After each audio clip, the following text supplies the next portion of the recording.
everybody. Welcome to the Cologne podcast. I'm Mike. And I'm Ryan. And we're two best friends usually, but now we're three best friends going on a fragrance journey, talking to Chris, Frag-Mental, about 100K subscribers and his journey through YouTube land. Hey, boys. Good to see you. Good to hear you. It's been a little while. It has been. Ryan's getting tired of me talking about how you and I are such good friends and how me and him, we've kind of just hit this lull in our relationship and possibly being replaced. I'm just having a little moment here because I listened to every episode you guys put out, and you mainly are accompanying me through my workouts through the gym. So I'm usually lifting some dumbbells when I'm listening to your voices. But to hear you announce the podcast with me also involved, it's a proud moment. Thanks for having me. Well, I tell you what, if Ryan drops the ball 2 or 3 more times, I know how good you've been on a podcast. Yeah. So replace me really quickly. Yeah. Well, congratulations, man, on 100,000 subscribers. That is incredible. Yeah, long journey. You're coming up this year, actually, November. This will mark, is it 7 years that you've been doing this? Yeah, 7 years. You've done your research. Well done. I have. And I also realized that you've uploaded, and I don't know if you know this number yet, but you've uploaded 905 videos in that time. You know how insane only 905? God, it feels like more. Dude, there's no telling how many countless hours of footage that is that you even had to cull through to make that. But then just thinking of the million viewers that you've had over that span as well, there's no telling how many hours have been watched of just your stuff. Thousands of hours. Yes, that's incredible. It's got to be an incredible feeling that you have that kind of following. Yeah, it's kind of crazy to hear other people say those numbers, actually. And when I do go back through the back catalogue of all the videos, all the places that I've filmed, all the different types of videos that I've done, the bits of creativity I've tried to weave in there, I'm really proud of what's out there on the channel. And, you know, if I quit YouTube tomorrow, then it's quite satisfying to know that all that hard work is just right there. It's going to be there for a long time in the future, probably going to way outlive me. So it's kind of nice that a body of work that I've created, like on my own, it's just been me. I've had people that I've had collaborate with me in videos along the way, but every single video, every single idea, every single edit is all me. I quite like that I can just look at the numbers on my channel and think, yeah, I did that. No help. It was me. Well, just like in the gym, I mean, you've got so many reps now. You've got quite an ability on that edit, man. I see some of the things that you're pulling off, and it's impressive.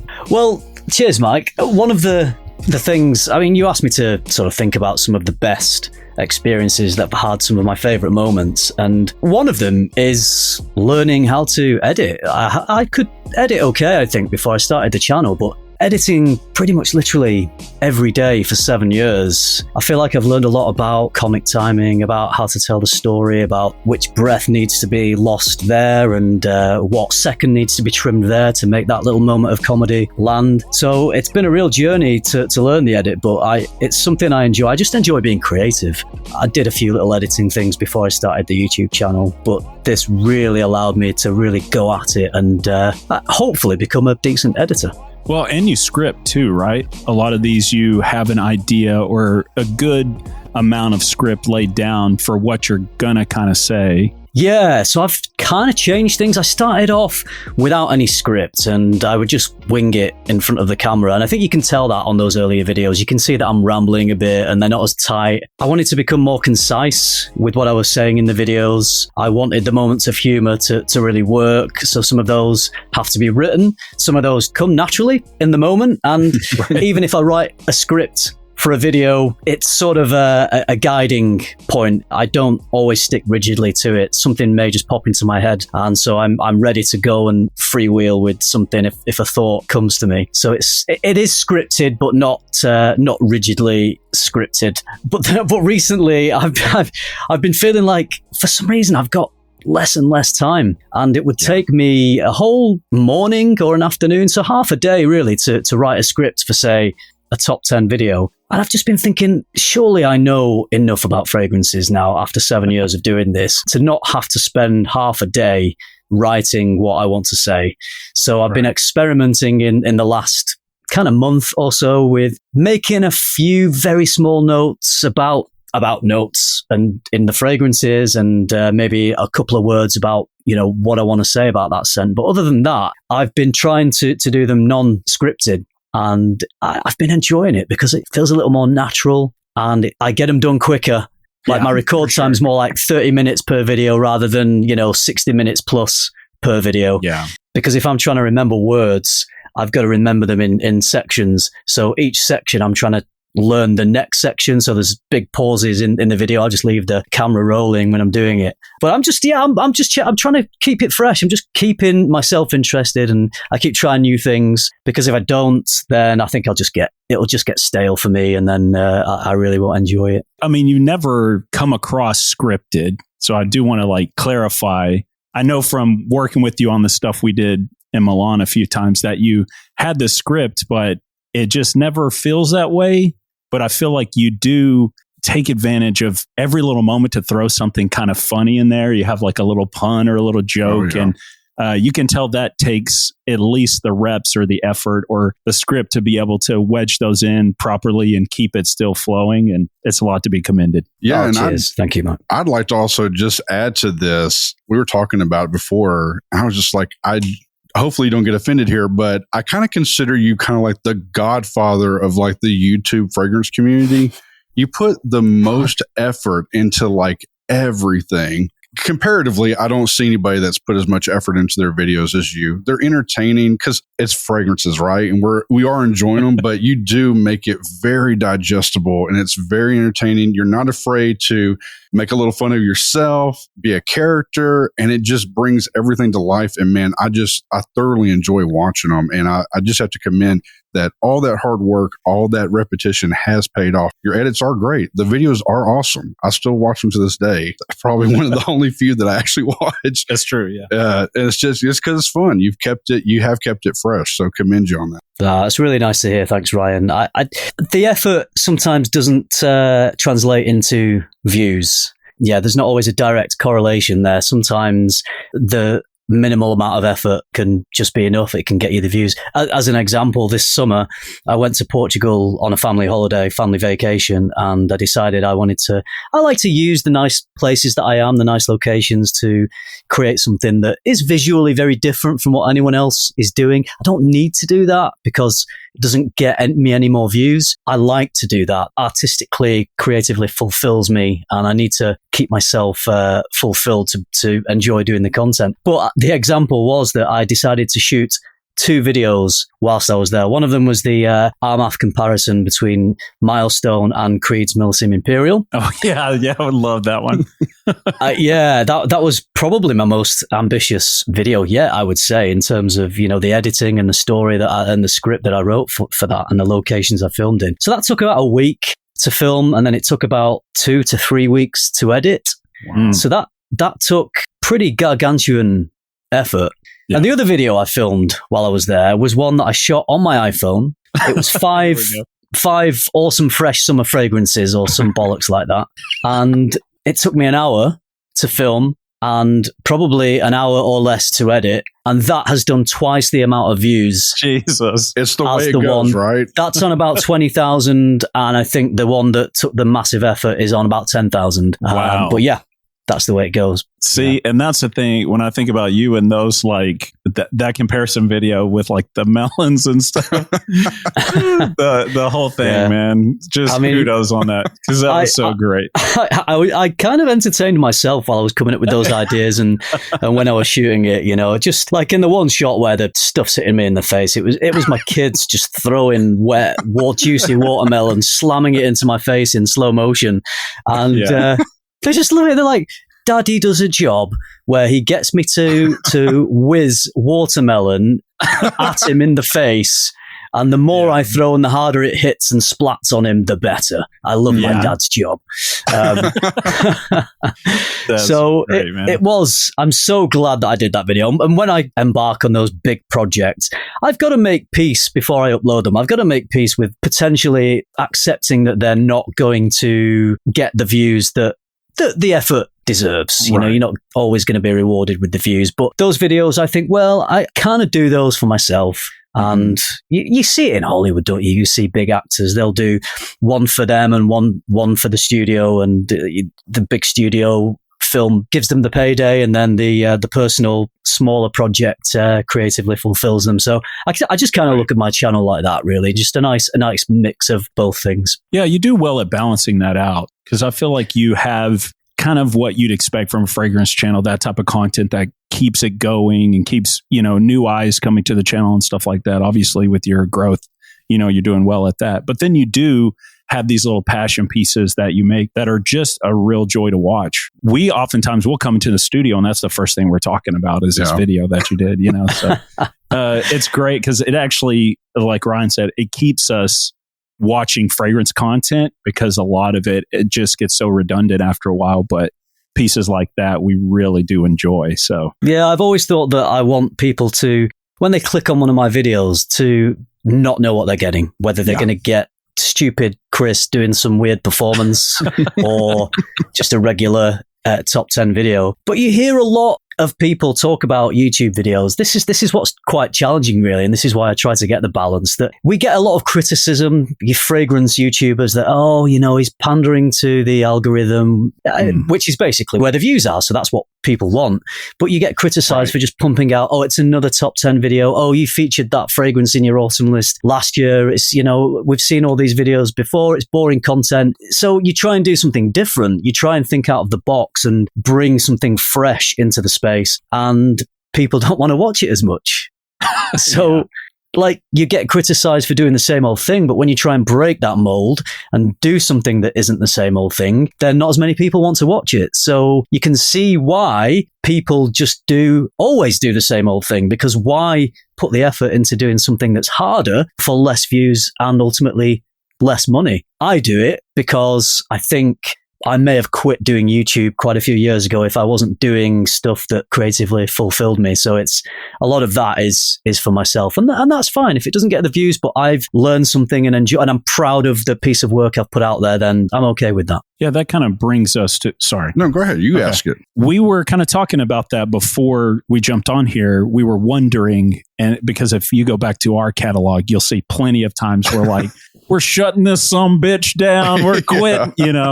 I'm always no, guys, no, don't, no, well, don't do it. Have you ever got to that point where you were about to hang up your hat? And if so, what kept you going? The money.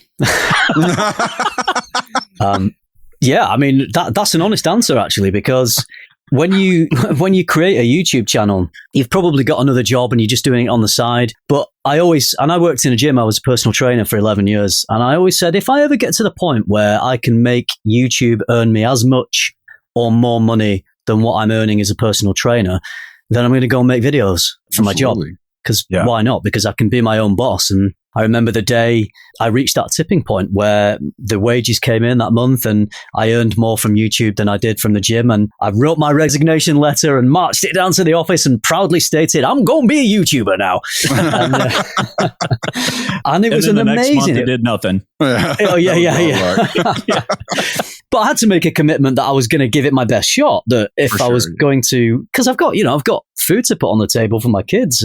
Absolutely. So I needed it to work for me. So you do that, and I continue to grow the channel and enjoy it. But then it does get to a point where you just get sick and tired of it. You wake up on a Monday morning and you're like, I've got nothing. I've got no ideas. I don't know what top 10 video I'm supposed to make today, but I'm not feeling it. And you really don't want to do it. But if you don't do it, you're not going to create the income stream that you've become reliant on. So once you're in, and once that has become your job and you need that income, if you suddenly stop doing that, YouTube is half my income, so I'd just lose half my income. I can't do that. You build yourself this situation, and it's not just in the fragrance space, it's in all of YouTube. You start something, and then if you get sick of it and you do not want to do it anymore, then you've got to carry on doing it, because you might need the money.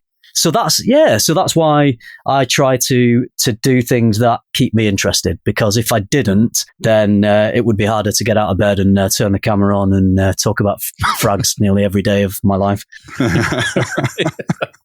there is some truth in the money situation, but I look at what I've created. It's a business, I've from nothing but my own hard work and perseverance, I've created myself a little business. And if someone had said to me 7 years ago, if you want to start making videos on YouTube and talk about fragrances, if that brings you half your annual income each year, then would you take it? And I would have said, yeah. I would have bitten someone's hand off to do that. And so I'm proud. It's my baby. And it's also, there's the matter of pride, just to give up something that you created that has become pretty successful. Why throw that all away? Try and find new ways of keeping it interesting for yourself and for the viewers. I've got to say, that was a great answer. I am so glad that you were with like the feeling of that. We've gone back and forth since we've started this thing. It's like we've made things harder for ourselves doing it. And then, I'm not to try to get into a lull here because it's really not. It's commending what you just said, because that was a lot of people are afraid to say they want to make money at something, but it's a lot of hard work, even as a hobby, whatever you want to do here. So to commit to that, and you're entertaining all of us, me, Mike, any of the fans that you have, and we'll continue to grow here. It is a lot of hard work to keep up with, and to assume that you need to do it for free is just insanity. To have that transparency and so lackadaisical, not in a bad way here, but like carefree about it, man, commend you for doing that. Because I feel like that it takes pressure off of the rest of the community by being that way, Yeah, I don't think there's any shame in that, because people start YouTube because, well, maybe it's not always for the money, but it's because they want to be seen. It's because they want to share their opinion about something, and that's why people want views. If you weren't bothered about views and making a little bit of money, then why would you go on the internet and talk about it to potentially thousands or millions of people? You can just knock on your neighbor's door and go and have a chat with them. But, everyone's in it to grow a channel and to get views. Maybe some people transition to making it their living and some people don't. Like Steve, he was doing it as a side hustle. He's quite sensibly got another job, so he doesn't have to rely on YouTube. But that did mean that he couldn't perhaps be as consistent as he wanted. And then perhaps he got to a point where it wasn't worth the effort he was putting in for the small amount of money he was making. That sort of maybe brings me on to another little point, and I would give some people advice. Maybe think really carefully about the subjects that you choose to create a channel about on YouTube, because if you choose one of your favorite hobbies, you have to be prepared. You're going to turn that hobby into a job, which on the one hand is great, but everyone gets sick of their job at some time or another. So if you take something in life that you really love and you turn it into something that you ultimately become sick of and you don't want to do it anymore, then that's, you're potentially ruining something that you love. So potentially try and choose something new, something that you maybe have an interest in, but isn't a fully fledged hobby. I feel like luckily that's what I had with fragrances. Every guy growing up's got a bit of an interest in smelling good and wearing fragrances, and I was on the cusp of getting a bit more interested when I started my channel. I never was and still am not an expert in fragrances. My channel was just about some guy who didn't know very much about fragrances going on a journey and going on that journey with other people, and it has become what it has. But yeah, choose wisely what your subject matter is. No doubt. Don't destroy any hobbies that you absolutely love. Well, let me ask you this, because I'm getting back to all the feel good here. You've grown this massive audience now. I'm sure you're recognized in places. Can you think of one of your favorite moments where somebody's pointed you out? Could be in your neck of the woods, across the world, where they recognized you from YouTube and you met a fan in real life. Yeah, there's a couple of really nice ones, actually.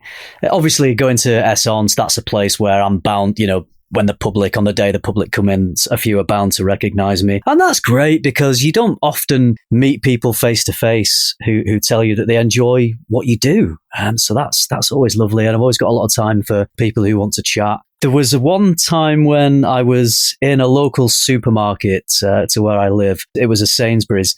And I was just walking, because I can park in that supermarket to then walk into York town centre. And I was walking back from town, and some guy just was driving through the car park. Parking lot. And there we go.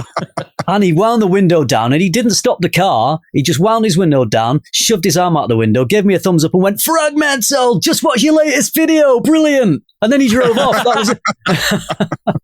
I don't know who that guy was. And that was a few years ago, actually. It was a nice moment.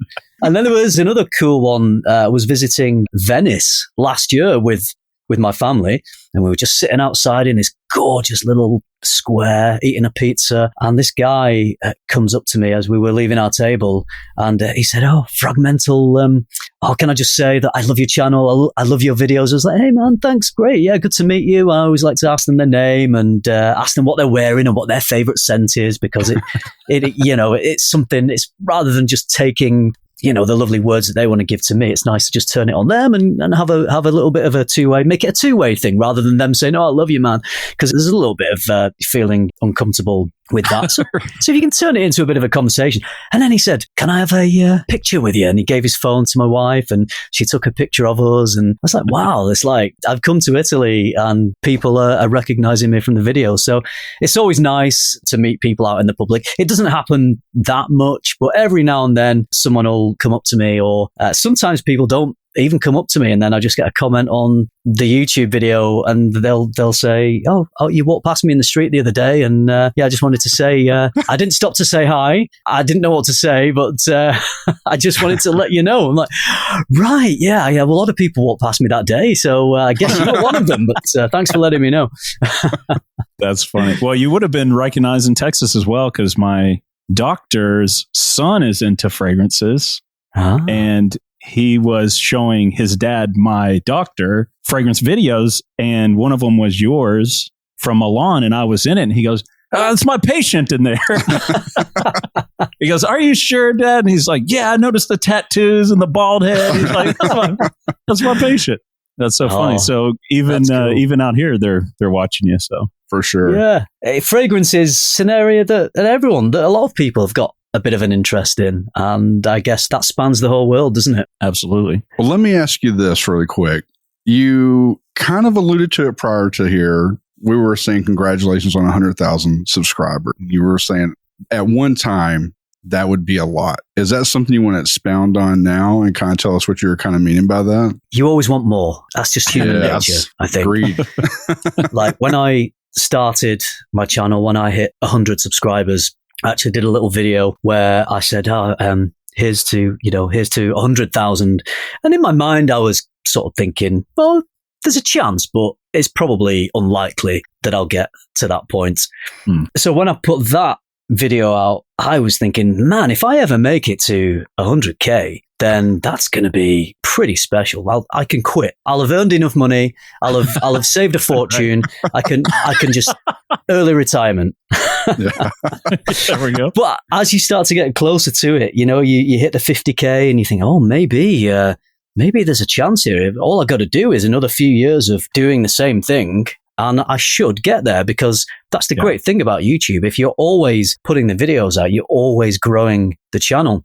Right. And I'm not going to lie, 100K is a sweet number. I think it's that first milestone. It's the first trophy that you can get from YouTube. I've sent off for my YouTube emailed me to say, "Oh, do you want your silver play button?" So I said, "Oh, damn right, I want my silver play button." Damn right. That's in the mail. But then once you're sort of approaching that, and quite a few other people have busted through that, and a lot more in the fragrance world. Because when I started, I don't think, maybe Jeremy was the only one who was beyond that. But most channels, even channels like, Gent Sense and Sebastian, the perfume guy, they were all well under 100K. Yeah.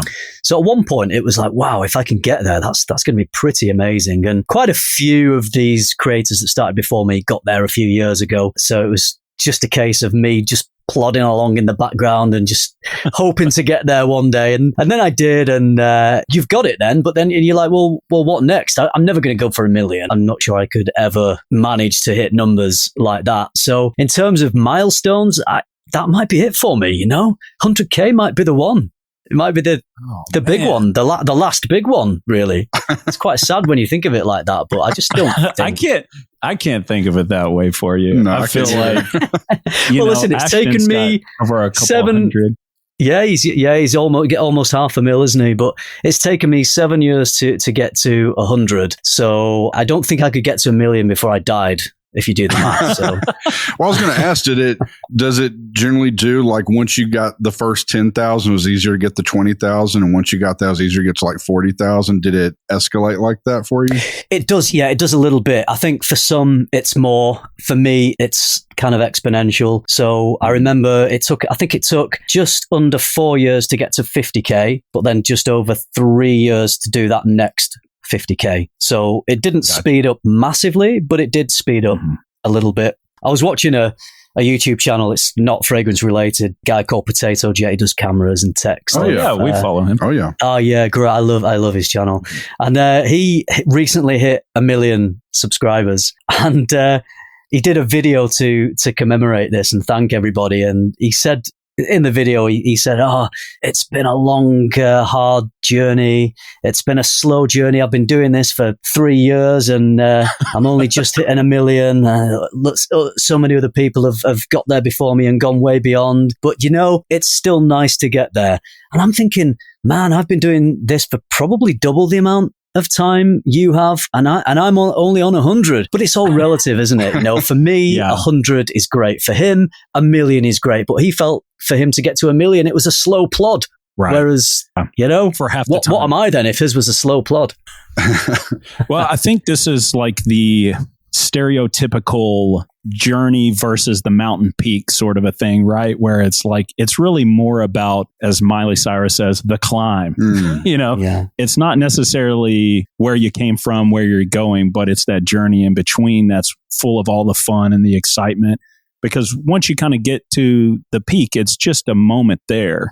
But, while you're there, enjoy the view as much as you can. But now you're already looking for the next mountain to climb. So just a reminder, even to us now, to like slow down, enjoy the process, enjoy the experiences. For sure. And, keep in mind, I feel like, fragrances have been around forever, but I feel like this era of what's been happening with the community has honestly been peaking the last couple of years. I think we're going to see it just get nuts. I really do. So I think you're going to see this climb. Ron's an expert about all this stuff. So he's been, he's had his finger on the pulse for decades at this point. I just feel like it is seriously crazy because now I'm turning around and I'm telling him, I'm like, I didn't even know this other fragrance person existed. Yeah. And it's like, they're massive, and I didn't even know they were there. And that's like little pockets too, because it's like somebody on Instagram, you're going like, there's 500,000 followers, and we've never seen one piece of content by them. Not one piece. I'm like, where did they come from? So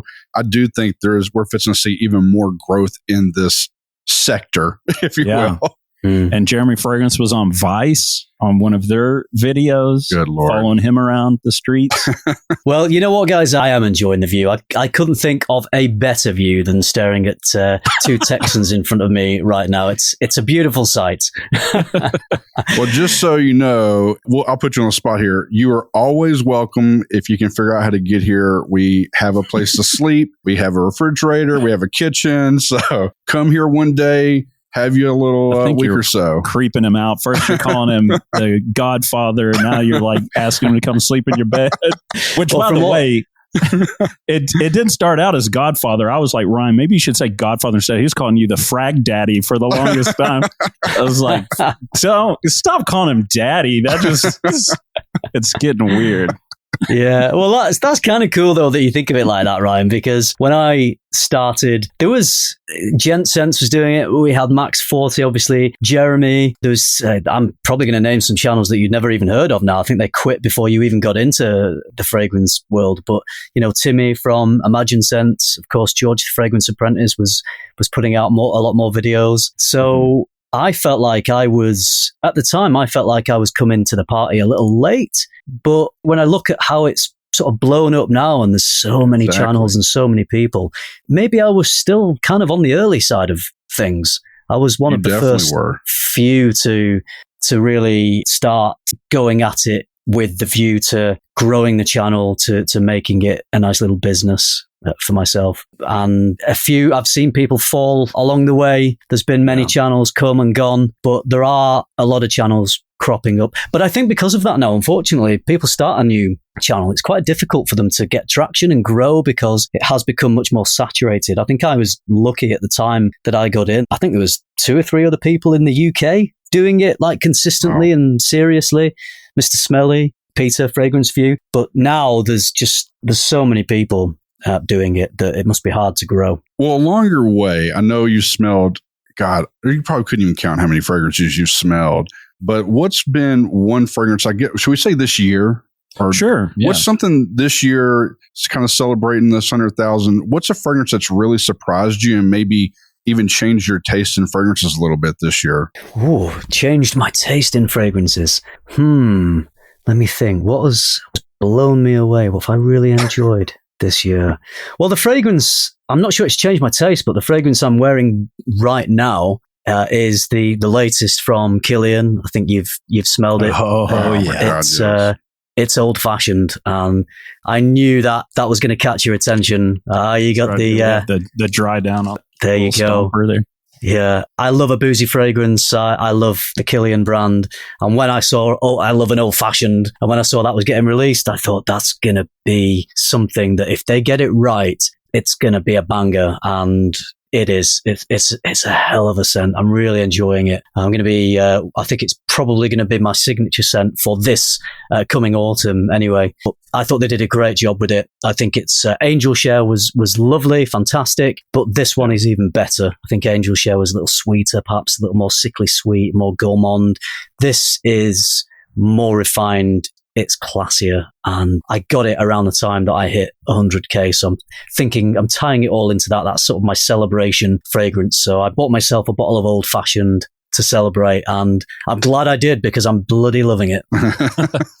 It is nice. I do feel like it leans a little bit more masculine than Angel Share. Like Angel Share. Yeah, I agree. Yeah, it definitely does. It's got more of a whiskey. I'm not sure if it's exactly like how an old fashioned drink tastes, but it certainly really gets the oak barrel, the whiskey infused wood of an oak barrel. It captures that so well and throws in some spices in there as well. And it projects quite nicely too. It's not a beast. It's not obnoxious. Angel Share was maybe just bordering on being a little bit too loud, but man, old fashioned, it's a beaut. I'm looking forward to hearing your guys' episode when it comes to talking about that one. They didn't have any carded samples for us at the time. I did get to spray it on in the store and then bring this back, and we did kind of like a little sniff for our Patreons to hear. But yeah, I can't wait to. I don't think I'm ruining anything here. I would definitely buy it. I think it's a fantastic fragrance. So yeah,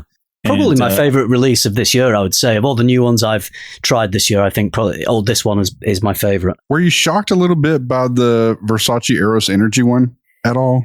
A little bit, yeah. I thought it might be just. Well, I was hearing that it was a take on Aventus, but I didn't really get too much of a similarity. It did have similarities, but it's not something that I would smell on someone else and say, "Oh, are you wearing Aventus?" It's too far away from the Aventus DNA for me to think that. I get why people are saying there are similarities, but it was nice. It was a nice, juicy kind of fragrance. I feel like maybe it could have had a bit more backbone, a bit more woodiness, just something in there that balanced out just this massive blast of citrus. But that was a nice fragrance. Let's ride out on this. You've reached the mountaintop. You're seeing more peaks and valleys. You've achieved your goal here of hitting 100,000 subscribers. What do you see for Frag-Mental going forward? Do you have any idea of some goals you're creating for yourself, either for the brand or for outside into your regular life? What are some goals that you have coming up? Well, the sales of my Spray Hard t-shirts have been going very well recently. So, as modelled wonderfully by Mike at the gym with his massive guns. Did we put that on a main episode? Did you hear us talking about it on I think it was on the last episode that you put out. You said shout out to the Spray Hard t-shirt. I was chuckling away.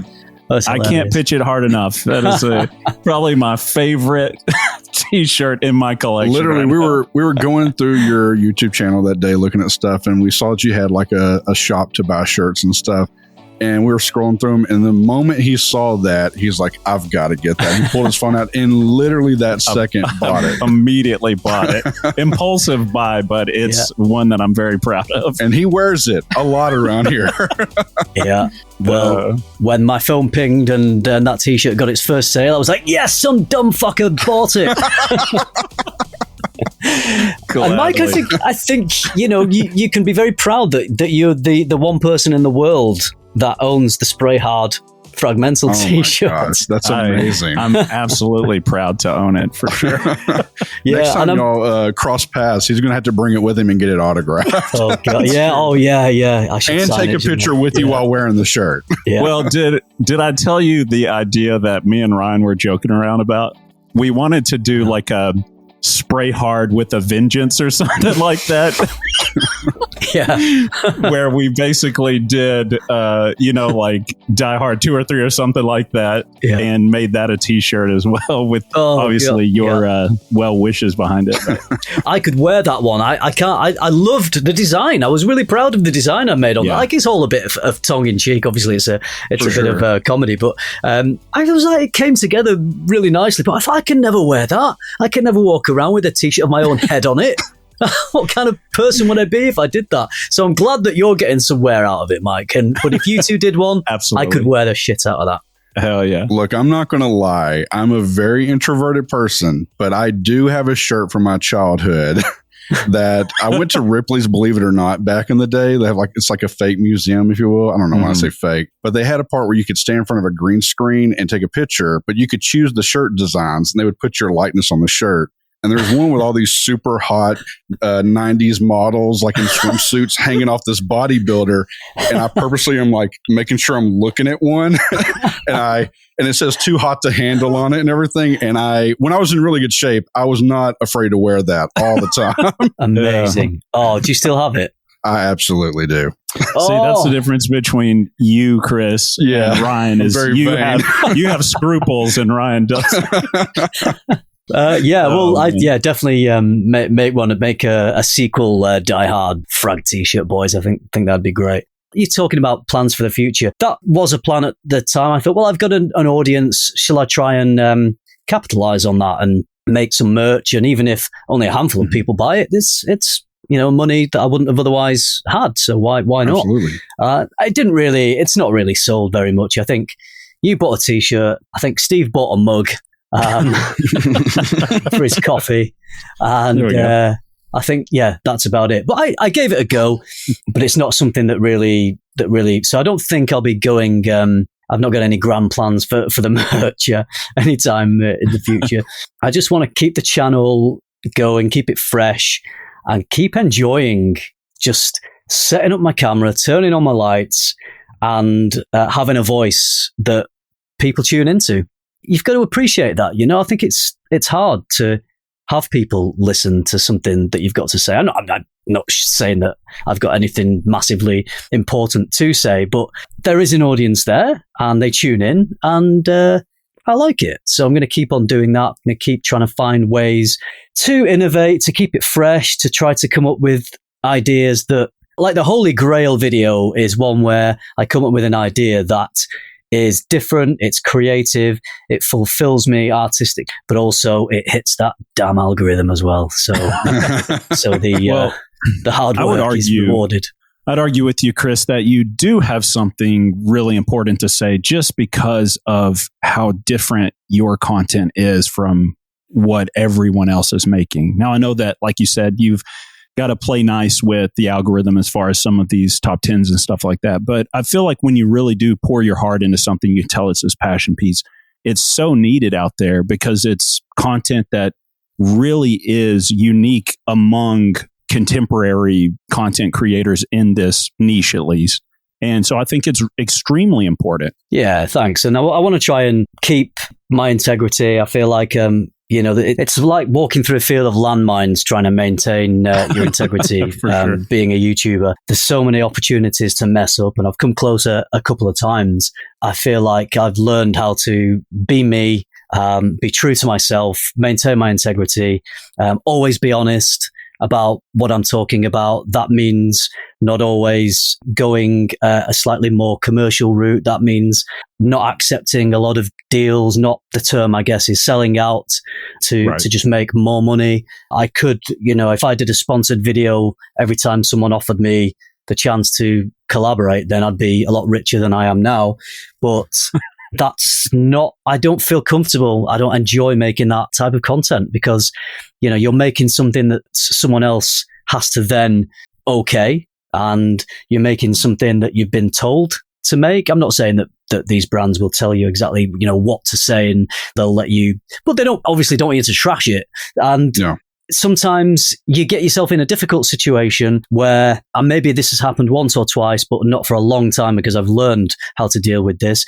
But maybe you accept a fragrance and they're going to pay you to make a sponsored video, and the fragrance is nice, but it's not something that is mind-blowing. But you've got to then try and put out a video that remains honest to me. I'm not going to go out there and say, yeah, this is the best fragrance that's been released in the last decade. I'm not going to say anything like that. So there is a fine line you can walk, but it's hard and it's uncomfortable to do that. So I'm just pleased that I can keep pushing forwards, just doing me, just doing a mix of designer, a mix of top 10, a mix of creative stuff. That's kind of me. That's where I'm at. And that's where I'll try and remain, I think. Not a massively exciting answer about crazy future plans for FM, but I like where I'm going with it. I like that I, by and large, avoid any major Fragcom dramas. Just keep my head down, work hard, and enjoy what I'm doing. So that will be the future of Frag-Mental.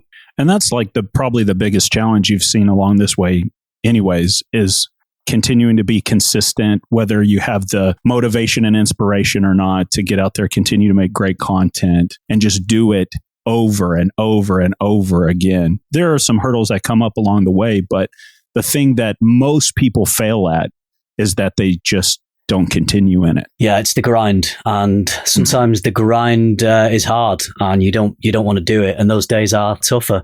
But then some days you wake up and you have a nice little idea, and it's something that you feel quite passionate to talk about, and you turn on the camera, and it all just flows out beautifully and naturally, and you feel really proud with what you've managed to shoot, and then you edit it and you put it out there, and you're like, that was a good one. So there's days where you grind it out, and there's days where it just flows naturally and you enjoy it a bit more. So as long as there are still those days to offset the tougher days, then I can keep going. But yeah, you do have to give yourself a bit of a talking to some days and go, well, if I don't make a video today, then is that this channel starting to slowly slide away? Is if I don't commit to it, to what it needs to be, then essentially am I giving up? And I'm not ready to give up. So you just got to take the good with the bad. Well, you're definitely an inspiration to us. Absolutely. On the fragrance side, the content creation side, we've had some great talks, you and I, in a sense, even to the point where I'm like, you inspire me to be a better dad, because I see all the effort you put into that too. So it's not just your content. You can tell you're out there just pouring yourself out into everything. And it's a huge inspiration to me, I know to us. And we couldn't thank you more for taking the time to hang with us. Well, I appreciate that, guys. But Mike, hey, let me say, you just to return the compliment, stuff that you've told me, I'm like, I think, you're a hell of a dad and you're a hell of a guy. So, don't forget that. You've inspired me in some ways too. It's some of the things that you do as a father for your family. So it sounds like we're appreciating and inspiring each other with that. So that's lovely. But the content too, like you guys have you've been told this many times, but you sound great. What you edit and what you put together is fantastic and valuable for the people, for your listeners, the listenership that you're growing steadily. When you talk about should you continue, is there a place for the podcast? That's up to you guys, but I would be very sad, and there would be a little Cologne podcast shaped hole in my life if you didn't continue. So I love what you're doing. It's great. It's unique. There's nothing else like it. I tune in every week, never miss an episode. So I'd be very happy if you decided to continue. That's our plan as well. we're looking in the direction you are of just doing the best we can, being as consistent as we possibly can, and enjoying the ride as long as we can. Yeah, man, again, thank you for coming on the show today, taking out this time and talking to us, man. It's been a real blessing. And for real, we could not be more excited. It was the first thing that came to our mind. We were like, man, he just hit 100. Reach out to him. Yeah. See if he wants to come on and celebrate that. So I get, in a way, happy birthday. So enjoy this moment. And you should be exceptionally proud of your hard work. For sure. And you got fans and all. Well, it's a pleasure and an honor to come on and talk to you guys. I just hope your regular listeners don't mind having to listen to a podcast about me for an hour and not you guys talking about the latest one night stand or we're only doing this to milk this. your audience away from you, Chris. You haven't figured that out by now? I knew there was an ulterior motive. I know what you guys are. You come off as these nice guys, all happy and smiley, all giving out the compliments, but really you're just businessmen. You're cutthroat, ruthless. You don't care who you step on to get to where you need to be. I know people like you. Well, Chris, thanks. You guys, thanks for listening. And of course, until next time, Spray it up, y'all. Spray it up, y'all.